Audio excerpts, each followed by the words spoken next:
Welcome, everyone. Good to see you today.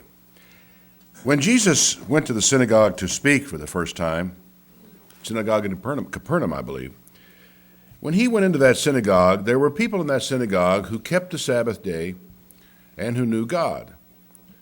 There were also people in the synagogue on that day who kept the Sabbath day and did not know God. It's something to kind of get your mind around and hard perhaps to understand, but Jesus could not have been clearer on this particular matter.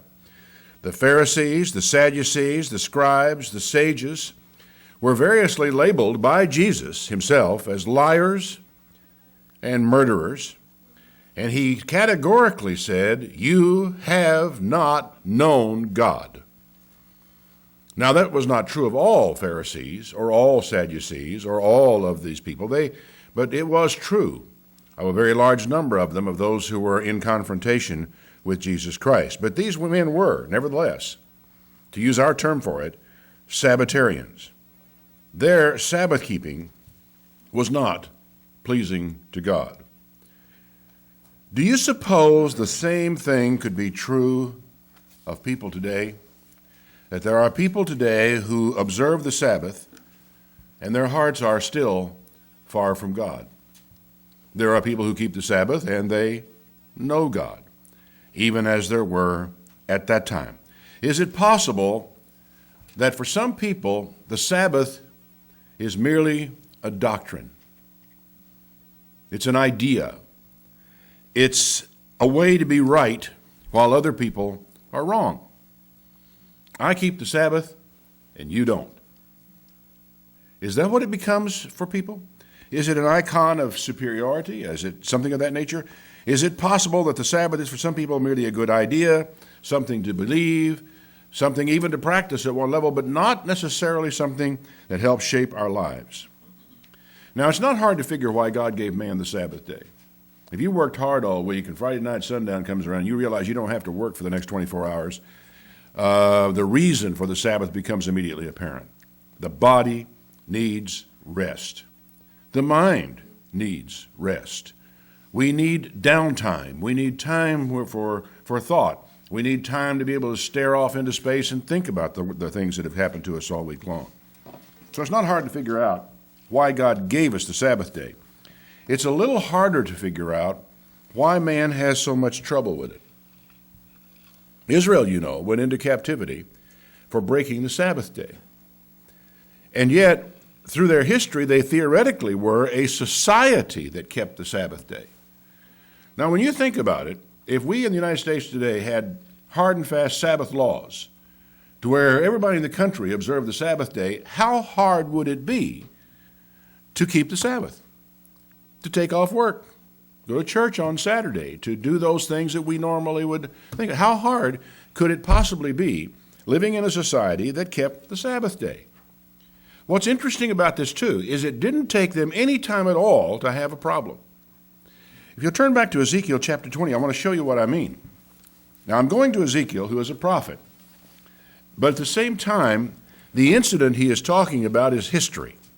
It is something that goes way back in time, and he wants to use it to underline a current problem. In Ezekiel Chapter 20 and verse 10, "Wherefore I caused them to go forth out of the land of Egypt, and I brought them into the wilderness. And I gave them my statutes and showed them my judgments, which if a man do, he will live in them." Now, this is not hard. This is not difficult. This is simply a statement that here is a set of laws. Here is a way to live your life. If you live your life this way, it will work. Life will go well for you. These are the things that give you an edge in the world. He says, so keep them. Moreover, I also gave them my Sabbaths to be a sign between me and them, that they might know that I am the Lord that does sanctify them. Or more specifically, I gave them my Sabbath to be a sign between me and them, that they might know that I am Jehovah that does sanctify them. In other words, I gave them the Sabbath so they might know me, and they know me by my name. It's connected. It's all part. They will know who their God is and not someone else. Now, I take it that the word Sabbaths in the plural includes not only the weekly Sabbath as an institution, but the other annual Sabbaths as well. Note well that the Sabbaths are a sign of who God is by name.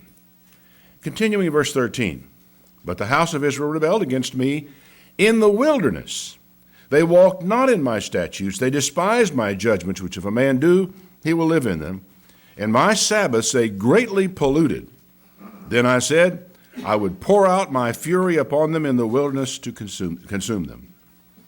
Now, what Ezekiel is telling us here, long after the fact, is that this became a huge problem before they ever entered the Promised Land.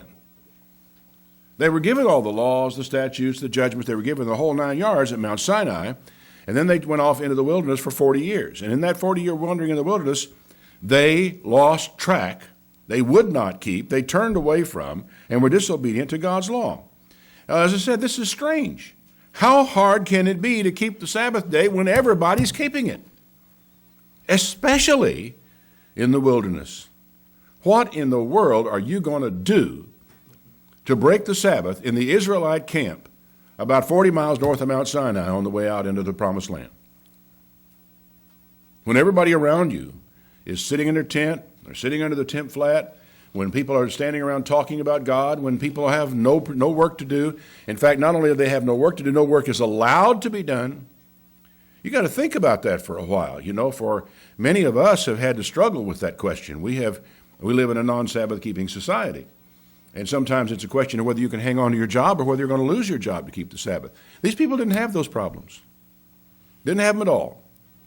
They had a Sabbath-keeping society, a Sabbatarian administration, and they still couldn't keep the Sabbath day. They did not merely, by the way, pollute the Sabbath. It tells us they greatly polluted the Sabbath. Verse 14, but I worked for my name's sake, that it would not be polluted among the heathen in whose sight I brought them out. What he's saying is this, I didn't do with you what I might have done because for my own name's sake, for my reputation, I didn't want people to be able to say, well, he brought them out of Egypt so he could kill them in the wilderness. He couldn't get them to the Promised Land. God couldn't get it done, so, their God must not be that big a deal. I did it. I saved you for my name's sake. But I also lifted up my hand to them in the wilderness that I would not bring them into the land that I had given them, flowing with milk and honey, the glory of all lands, because they despised my judgments, walked not in my statutes, but polluted my Sabbaths, for their heart went after their idols. In the wilderness. Think about it. In the wilderness. Now, I sort of always thought the reason they didn't get to go into the Promised Land was because they were afraid. They came back with a bad report, and they said, no, let's turn around, let's go back to Egypt. And because they were fearful, they were afraid, and they wouldn't go forward, that God says, okay, you're going to wander out here and die off in the wilderness. But this adds a new dimension to it. He says, they despised my judgments, they didn't walk in my statutes, they polluted my Sabbaths. These are the elements that were involved at that time. Furthermore, he said, my eye spared them from destroying them. Neither did I make an end of them in the wilderness, but I said to their children in the wilderness, don't walk in the statutes of your fathers, don't observe their judgment, don't defile yourselves with their idols. Now that's an interesting connection he just made there, because he has made a connection between the Sabbath and idolatry. That is, between the failure to keep the Sabbath, the polluting of the Sabbath, and idolatry. Now, where would that come into the picture? Well, he had just said, I gave them the Sabbath so they would know that I am Jehovah who makes you a holy people. The Sabbath is that sign of who I am. And so consequently, there would clearly be a difference or distinction to be made between Sabbath observance and idolatry in opposition to it. The alternative of choice is between the Sabbath and idolatry. Well, they went on into the land finally. And even once they were in the land, once they had themselves established in the land, they had a king, they had an administration, and in theory, the Sabbath was the law of that land, they still had trouble with the Sabbath. Jeremiah chapter 17, verse 19. Jeremiah 17, verse 19.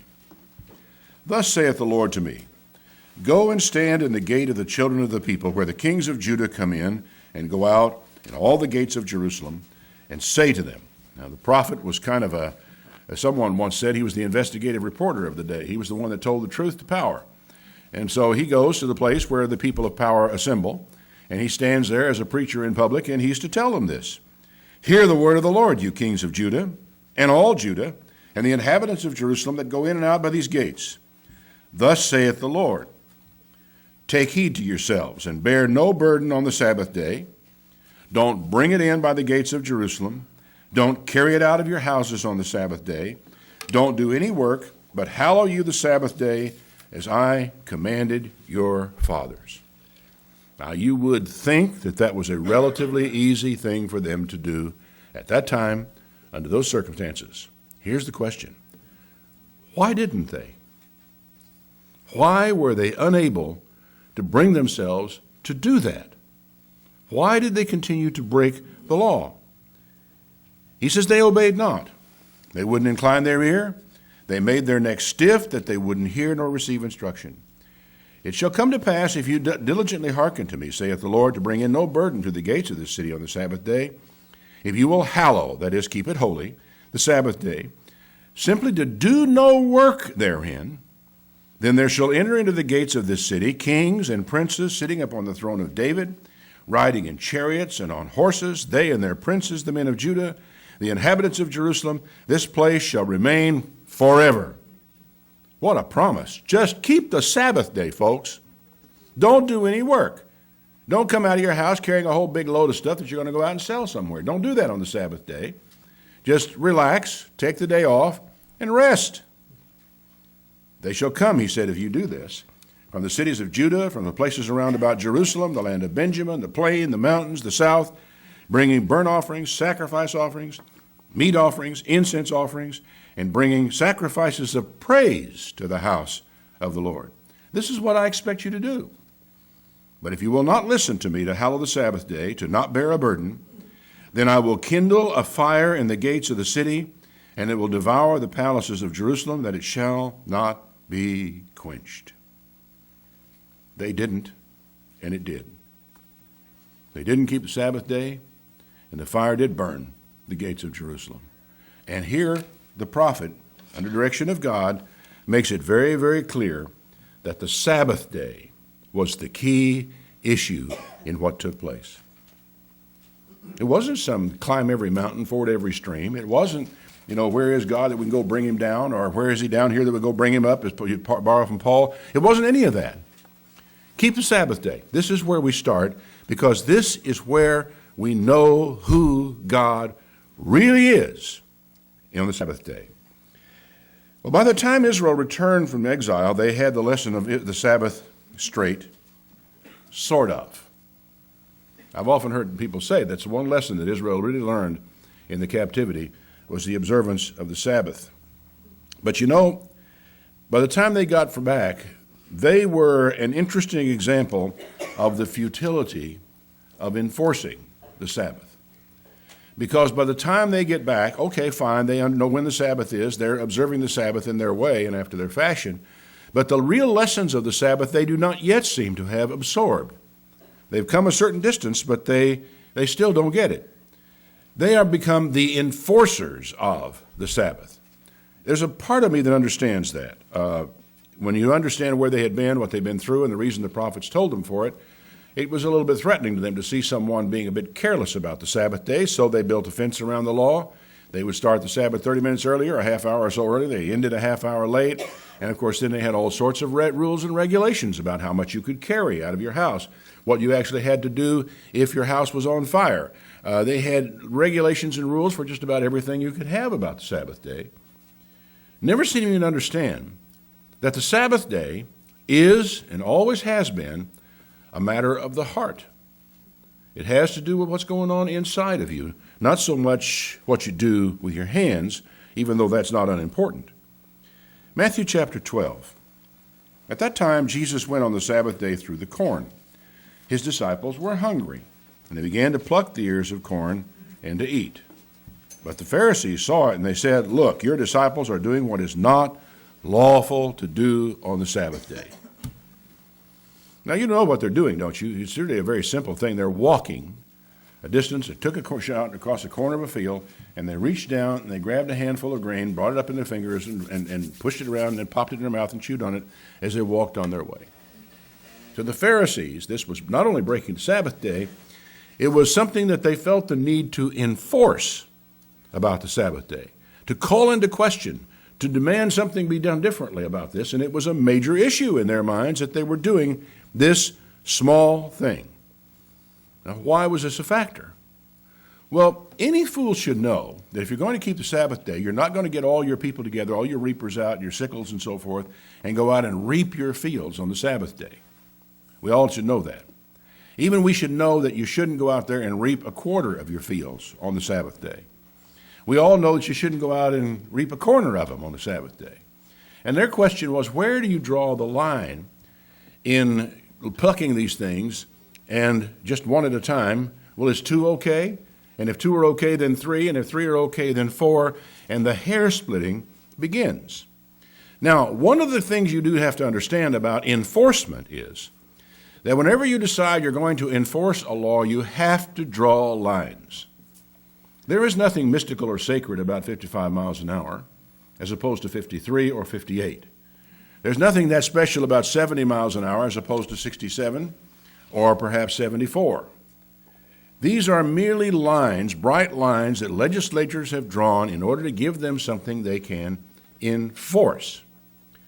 And so the Pharisees, they drew the line on the observance of the Sabbath day at 1 ear of corn. They drew all these lines so tight that a person really couldn't do much of anything on the Sabbath day without coming a cropper or being accused of breaking the Sabbath day by the people that were involved. And it was not just a matter of strictness. They had come to the place to where they felt it was an obligation of theirs to enforce the Sabbath day. And once you decide to enforce it, well, then you have to draw lines and have to set rules and have to make rules to explain your rules, and so on it goes. But Jesus replied, "Didn't you read what David did when he was hungry, and they that were with him, how he entered into the house of God and ate the showbread, which was not lawful to eat, neither for them that were with him, but only for the priests? Or have you not read in the law how that on the Sabbath day the priests in the temple profane the Sabbath and are blameless?" Now this raises, at this point, the interesting question of exceptions to the Sabbath law. What does Jesus mean when he brings up the situation of David and the showbread? One, he says categorically it was not lawful for David to eat it. So, it was wrong. At the same time, he seems to be implying contextually that no blame was going to attach to David for having done so on this occasion. Now, how can it be wrong and no blame attach? You see, when you fall into that way of thinking, you're thinking like a Pharisee. You're thinking like an enforcer. The truth is, it is a matter of the thoughts and the intents of the heart. That was probably the only time in David's life he ever ate the showbread in the temple. Why? Because it wasn't lawful for him to eat, don't you understand? And yet on this occasion, no blame attached to him because it was unusual circumstances, they had to have food, and there was nothing else to eat. Now, that's not really difficult to understand if you understand that the Sabbath is a matter of the heart, and that God looks on the heart, and that our righteous judge does not judge us by the same kind of standards, sometimes even that we judge ourselves. Then there's the other part of this. The priests on the Sabbath day profane the Sabbath in the temple and are blameless. Now, if I were to ask you, which is the greater law, the 10 Commandments or the ceremonial ritual law, which would you say? You'd say 10 Commandments, wouldn't you? Okay. Now, here's then your question. Why is it then that a ceremonial law takes precedence over the 4th commandment? You follow me? The priests actually broke or profaned the Sabbath because the Sabbath doesn't allow the killing and butchering of animals on the Sabbath day. But the ceremonial law required the priests to kill, butcher, and so forth these animals on the Sabbath day, and according to Jesus, it took precedence. They profaned the Sabbath, but were blameless because they were doing the work of God. They were carrying out, in fact, and they were working out on the stage of the temple, the plan of the gospel. Because, in fact, the entire symbolism of sacrifices, of offerings, all had strong Christological implications, and had to do with salvation. Okay, now all these things are exceptions to the Sabbath rule, and there are exceptions to the Sabbath law, but they are exceptions, not the rule. And this is the thing all of us have to work on in our hearts and minds. What makes the difference? It is a matter of the heart and of the intent. And no one but God can judge the heart. No one but God can judge the intent. So how on earth can we possibly create a situation where we enforce the Sabbath?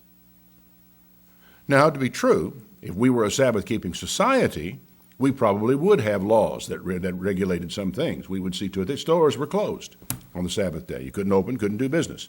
They've done that in the past because they're Sunday laws. You couldn't open your businesses on Sunday. You couldn't sell clothes on Sunday. You couldn't do any of those things. Well, we got rid of all that, and now it's 7 days a week that we can do these things. It's a matter of the heart, though, when it comes to living in the world we live in, as to what you're going to do or what you're not going to do, and whether or not something that comes up is an exception or whether it is not. If one breaks the Sabbath in an emergency and then returns to Sabbath observance, he can be as blameless as the priests. After all, the Sabbath is between you and your God. Who is your God? What does he think about your exception to the law? Don't worry about what I think. Don't worry about what other people think. This is a question between you and God. You have decided on this occasion, I'm going to make an exception. I'm going to do this on the Sabbath day. What does God think about what you are doing? Is this a careless exception for your own convenience or desire? Or is it a reasoned decision made with God's guidance? In Exodus 20:34, verse 21, it says, 6 days shall you work. The seventh day you shall rest. In earing time and in harvest you shall rest. This one verse is all I'm reading to you on this one. Exodus 34:21. 6 days you shall work. On the seventh day you shall rest. In earing time and harvest you shall rest. Why did he say that? Because of the temptation to decide that earing time and harvest are exceptions, and I've really got to get out there and get this work done because I only have a certain amount of time to get the harvest in. He says, no. These aren't exceptions. These aren't emergencies. These are things that can be planned for.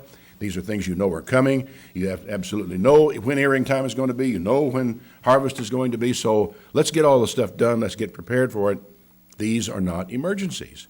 So whenever you translate this into your life today, you have to realize that life does go on, and there are things that you know are coming. You have got to make plans. You've got to prepare for stuff. And just because you have some urgency, just because you have something that's important in your business life, in your farm, or whatever you're doing, that doesn't mean that you have an exception to the Sabbath day. That there are times when you have to plan and work around it. And so he goes on to say, in earing time and harvest, these are not emergencies, they're not exception. Inventory in your business, for example, would not be an exception. You know you're going to have to do it. It's a seasonal thing. You know when it's got to take place. And therefore, you should plan, and you shouldn't be working at that type of thing on the Sabbath during those times. Now, returning to Jesus' comments. He continued, having said what he said about the Sabbath, I say unto you that in this place is one greater than the temple. That follows on the heels of the statement. The priests profane the Sabbath in the temple and are blameless. He then said, but there is in this place one who is greater than the temple. What he just said was temple sacrifice can actually, take precedence over Sabbath observance.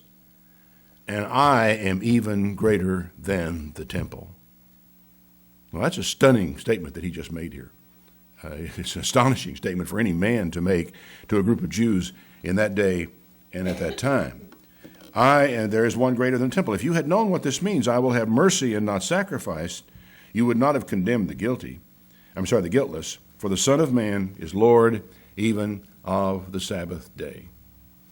What a statement he just made here. What he is saying simply is this: if you want to understand how to keep the Sabbath day, listen to me. I am the Son of Man. I am the Lord of the Sabbath day. He will tell us that the Sabbath is made for man, not man for the Sabbath day. And the Sabbath, it cannot be lightly set aside, but at the same time, it should not be a burden to us. It should not be shackles and chains. It shouldn't be something of that nature. And we need to ask ourselves, when it is that way, why it is that way. Verse 9, When Jesus departed out of there, he went to the synagogue, and there was a man with a withered hand. And they asked him, saying, Is it lawful to heal on the Sabbath day? So they could accuse him. Now, this one to me, I guess I'll grow old and die. I'm halfway there. I've already grown old, and I'm going to die one of these days, without knowing how on earth you could interpret the law to say that to say to a man, be healed, is work. That a man, here is a man in the synagogue with a withered up hand like this, always fascinated by this particular example because of the vividness of it. And you say to the man, stretch out your hand like the other, and he stretches it out and it becomes whole like the other. How can you interpret that as a violation of the Sabbath day? But they did. They did interpret it that way. He then says, they watched him to see if he could heal on the Sabbath day. He said to them, What man is there among you that shall have one sheep, and if it falls into a pit on the Sabbath day, he will not lay hold and lift it out? All right, I got that. That's easy. That sheep has fallen in there. It's a poor animal. We care about animals, and we basically go out there. We don't want the poor thing hurt. If we lifted a sheep up to put him somewhere to shear him on a weekday, that's work. But if we're pulling him out of a pit, doing exactly the same work, using the same set of muscles and everything on the Sabbath day, to get the sheep out of a hole, it's not work. Or if it is work, it's blameless work before God. Just like the priests who profane the Sabbath in the temple are blameless. You get your sheep out of there, it's work, it's breaking the Sabbath, but it's blameless. You're not held accountable for that. There's a funny thing about this. Paul will ask the question later, does God really care about animals? You get the impression from this that he does. Paul says, not really, he doesn't. And when you really get down to it, the sheep is money. You think about it, the sheep is money. But he goes on to say, how much better is a man than a sheep? So it's lawful to do well on the Sabbath day. So he said to the man, stretch forth your hand. He stretched it forth, and is restored whole like the other. Now, if I had been there on that day, I don't think I'd have had a single hair lying down on my body. Everyone would have been standing straight up.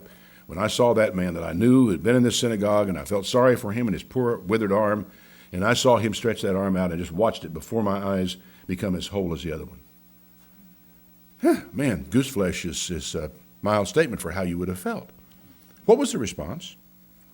The Pharisees went out and held a council against him, how they might destroy him. Now, to some people, this would have been a commendable zeal for the Sabbath day. But you should know something. It had nothing whatever to do with the Sabbath day. What it had to do with was power, with control. The enforcement of the Sabbath was part of the power structure of the religious establishment. Understand? The enforcement of the Sabbath was a part of the power structure of the religious establishment at that time. And therefore, they could not allow these continued exceptions to the Sabbath to be made by Jesus. It threatened their power. Now, I want to tell you something else that's strange. Throughout the time when the apostles were alive and working, the entire Christian church continued to observe the Sabbath on the same day as the Jews. I think I've demonstrated that adequately in a booklet I have titled The Christian Sabbath Day. I think many people probably haven't read it because they think they know what I'm going to say in the booklet and they already believe in the Sabbath and they're not worried about it. But you don't know unless you've read it what I was going to say. Well, then the apostles died. And by the time the next generation was gone, perhaps the majority of Christians walked away from the Sabbath day. Think about that. Throughout the entire first century, really, the entire Christian church throughout the whole known world observed the Sabbath day on the same day as the Jews.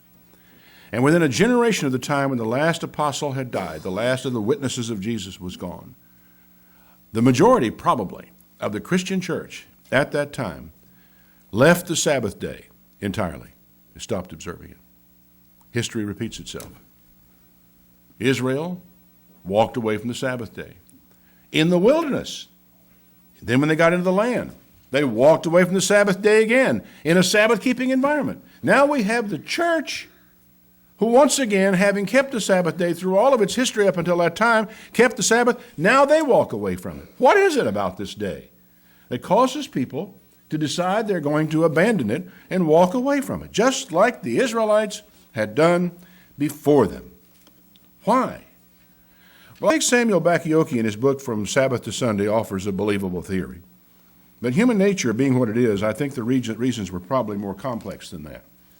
One reason may have been a reaction against the unnecessarily restrictive enforcement of the Jews. And you think about this for a little while, and when you see a church, for example, that has a terribly restrictive enforcement of the Sabbath upon its membership. Now, they wouldn't have the same kind of enforcement, let's say, that a civil government would have had in ancient Israel. But nevertheless, the threat of expulsion, the threat of isolation, the whatever threats there may be that a church could bring to bear, a church that had a really restrictive attitude and policy toward the Sabbath day, do you think that would have any influence on the next generation, the children that grew up in the church and then went on into life after that? Well, the Jews were still around, and that enforcement attitude was there at this time. Another reason may have been that it was harder for Christians to keep the Sabbath in a Greek and Roman society, because the Greeks and Romans did make some allowance for Jews. But if you were a Christian, you were not a Jew. If you were a Gentile Christian, you were not a Jew. And to the Romans and the Greeks, that type of exemption didn't apply to you because you are not a Jew. Therefore, you couldn't get the Sabbath off in the way that perhaps a Jew might have been able to get it off. And of course, it may have been all of the above. It may have been the Jewish restrictiveness in Sabbath observance that led some Christians, as generations came by, to consider the Sabbath a yoke of bondage. And to this day, I shake my head in amazement whenever I encounter people who want to make that argument. Think about it. God tells a man to take a day off from work. Lay down your yoke. We're not going to work today. And men come along and say, no, that's a yoke of bondage. Giving men a day off from work is a yoke of bondage. Well, work is a virtue, but we have a saying that sometimes you can turn a virtue into a vice. And in the modern world, we have done that in this country with work. We have taken work, a virtue, and in many cases we have turned it into a vice because we can't seem to stop working. I mean, look at it. It's incredible. This country now has become easily the most productive in the world. Our people work harder. More people hold down 2 jobs. Sometimes 2 people in the family both hold down 2 jobs. I don't know what sometimes we think we're working for, but nevertheless, people are working their heads off, and it has become very much a vice. Now, all this taken together leads me to wonder, though, even so, how easily some people would lay aside the Sabbath day without enforcement and without any pressure, still lay it aside. It happens. And I wonder to myself, why? And again, I might ask then, why do we who do keep the Sabbath, why do we abstain from work on the Sabbath day? Well, of course, God commanded it, but that's only one step away. The reason why he commanded it is what we're looking for. Why do we abstain from work on the Sabbath day? Answer, because God did. And we stop working on the Sabbath day in solidarity with God. Exodus chapter 31, verse 12. The Lord spoke to Moses, saying, Speak unto the children of Israel, Verily my Sabbaths you shall keep. It is a sign between me and you throughout your generations, that you may know that I am the Lord that does sanctify you. And of course, we heard Ezekiel cite this exact scripture in his condemnation of Israel for not doing it.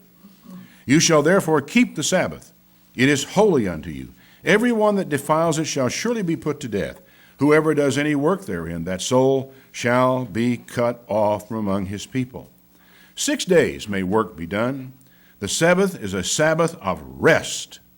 It is holy to the Lord. Whoever does any work in the Sabbath day, he shall surely be put to death. Now, this was in a society where the administration was a Sabbatarian administration. We're all going to keep the Sabbath day. And it was such a strenuous thing that it carried the death penalty. Now, only I think really if you can understand the opposition between the Sabbath and idolatry, can you really understand why this was so crucial and where it led. He then went on to say, Therefore the children of Israel shall keep the Sabbath, to observe the Sabbath through their generations, for a perpetual covenant. It is a sign between me and the children of Israel forever. For in 6 days the Lord made heaven and earth, and on the seventh day he rested and was refreshed. The Hebrew word translated refreshed is interesting because it basically says he breathed. And we have in our language, we take a breather. We sit down, we take a deep breath, we relax. And the interesting thing about this is that even God decided he would take a moment to rest. It wasn't because he was tired, because God doesn't get tired. I'm quite certain of that. But sometimes, even when we're not tired, we need time when we are not working to appreciate what we have worked for, to appreciate what we have created, to appreciate the things that we have done. And for you and me, we abstain from work in solidarity with God. Exodus 20 and the Ten Commandments, verse 8. Remember the Sabbath day to keep it holy. 6 days shall you labor and do all your work, but the seventh day is the Sabbath of the Lord your God. In it you shall not do any work, you, nor your son, nor your daughter, your manservant, your maidservant, nor your cattle, nor your stranger that is within your gates. Why? Why are we supposed to do this? Here's the answer. For in 6 days the Lord made heaven and earth, the sea and all that in them is, and rested the seventh day. Wherefore the Lord blessed the Sabbath day and hallowed it. When did God bless the seventh day? When did he hallow it? The word hallow, by the way, means to make something holy. He did it at creation. He made man, and the first thing he told man is, let's take the day off. He kept the Sabbath. It was the first thing, right off the bat. The Sabbath day was blessed, hallowed, set apart. Occasionally I get into arguments with people, and we have all the spin that people throw, and they want to argue with you. No, the Sabbath didn't come into existence until Moses. That before that, there's no record in the Bible that anybody ever kept the Sabbath day prior to Moses. Actually, they're careful. They say any man ever kept the Sabbath day prior to Moses because Scripture tells us plainly that God rested on the seventh day. But as far as I'm concerned, I think when you're dealing with someone who wishes to make that argument, you might as well leave them alone because they are not operating on sound principles of understanding. Basically, God hallowed it, set it apart at creation, and the reason why he commanded the Israelites to keep it had to do with creation, and it has been in existence from creation until now. Now, what are we supposed to do? I want to give you some things to think about. And I will start with Isaiah chapter 58 because it is so apropos to what I'm talking about today, which is the fact that the Sabbath is a matter of the heart. It is a matter of our intent. And God looks upon the heart, and he knows what we intend in our observance of the Sabbath, in our violations of the Sabbath, in our carelessness with the Sabbath, or in the legitimate exceptions we make. In Isaiah 58, verse 13, it says this, "If you turn away your foot from the Sabbath, from doing your pleasure on my holy day, and call the Sabbath a delight, the holy of the Lord, honorable, and shall honor him, not doing your own ways, nor finding your own pleasure, nor speaking your own words. You'll do these things. Then you will delight yourself in the Lord, and I will cause you to ride upon the high places of the earth, and I will feed you with the heritage of Jacob your father, for the mouth of the Lord has spoken it." Now, there's several important things I want to call your attention to in this passage. One, it is your choice whether the Sabbath is going to be a burden or a delight. It's your choice. And it's a choice you're going to make from the heart. Because he said, if you will call the Sabbath a delight. So you have the option of calling it a delight or calling it a burden. Second, it is not pleasure, ways, or words that you're going to have to lay aside. The operative phrase is your own. It is your own that you have to lay aside. It is your own ways, your own words, your own pleasures that you are to lay aside on the Sabbath. If you turn away your foot from the Sabbath, from doing your pleasure on my holy day, your pleasure, call the Sabbath a delight, the holy of the Lord, honorable, and shall honor him. Now, there's something else to think about. The Sabbath is not what identifies us. I don't know what's happened. I think it may have been back in 95 when the Worldwide Church of God split apart and started down the road of not keeping the Sabbath, that a lot of people got into the defensive mode about the Sabbath and almost got as though the Sabbath is what defines us, the Sabbath is what makes us who we are, the Sabbath is the thing. No, the Sabbath is not what identifies us. The Sabbath identifies our God. And that's not quite the same thing. Our God is the creator of heaven and earth who rested the seventh day and hallowed it. We have sometimes, as I say, identified ourselves to the world by the Sabbath as though it was the most important thing about us. It's not. The Son of Man is Lord of the Sabbath, remember? He is the important thing to us. Now, when he makes this statement, the one thing I think we have to remember here is that it is not a day that we honor when we stop work and come to church here. We are not honoring the Sabbath day. Isaiah said that if you will call it the Sabbath, the holy of the Lord, honorable, and will honor him.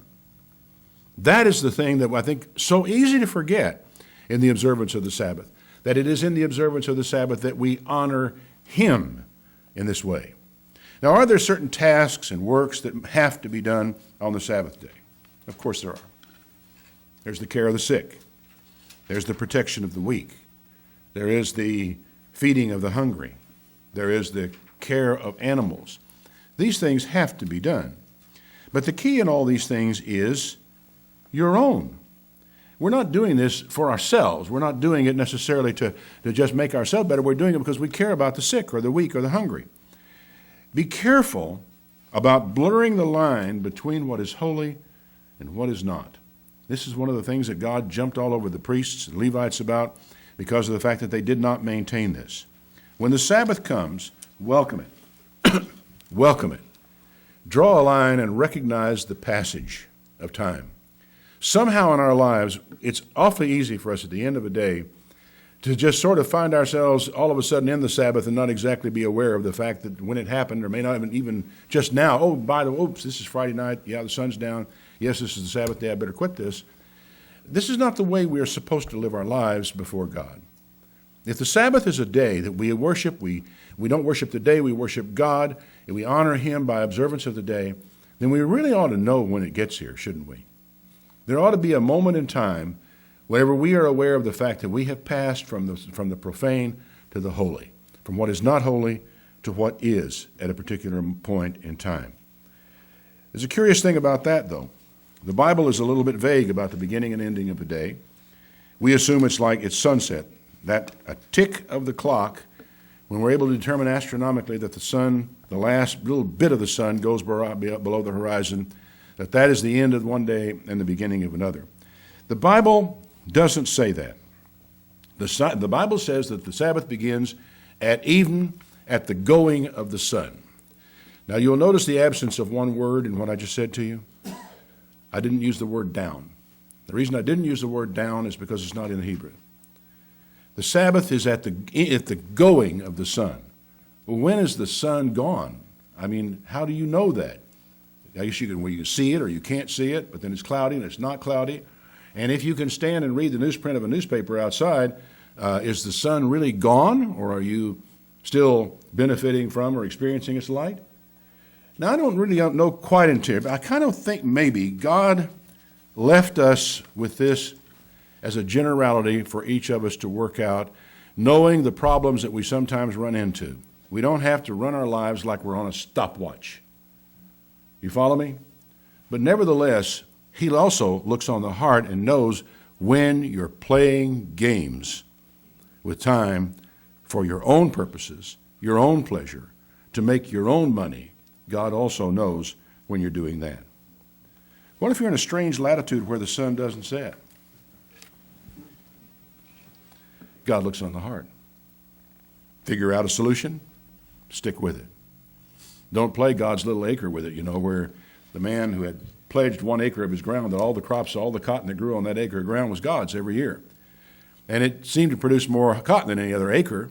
So the next year, he moved God's acre to the acre that produced the least cotton, and he kept that one for himself. So guess what happened the next year? The poor acre produced all the cotton this year. Don't do that. Don't do that with your life. Don't play that game. Don't start it early one time and end it early the next time for your convenience, your pleasure, your purposes. There's no need to be a Pharisee about it. But the same thing, we need to understand that God expects us to honor him in the Sabbath day, and it's our heart that he looks at. It's our intent. One thing also you have to understand is the Sabbath does not come to everyone at the same time. Now, it pretty well does to all of us, but it doesn't come to people in, say, Pensacola, Florida, which is in this time zone, at the same time it does to people in Amarillo, also in this time zone.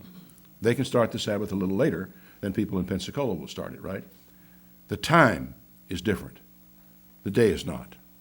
Each of us keep the Sabbath day as the Sabbath day comes to you. And when it comes to you, welcome it. That is to say, know that it is here, remember it, and think about it. It is a day that belongs to God. It's a day of rest, it's a day of prayer, and a day of reflection. I was listening this morning to a religious music station, and a song came on, an old familiar hymn that I was listening to, and I thought how appropriate it is. It's one we'll close with today, if the song leader can find it, Sweet Hour of Prayer.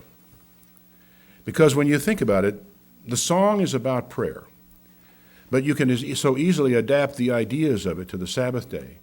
Sweet hour of prayer that calls me from a world of care, that bids me at my Father's throne make all my wants and wishes known. Sweet hour of prayer. The Sabbath is a day, a sweet day.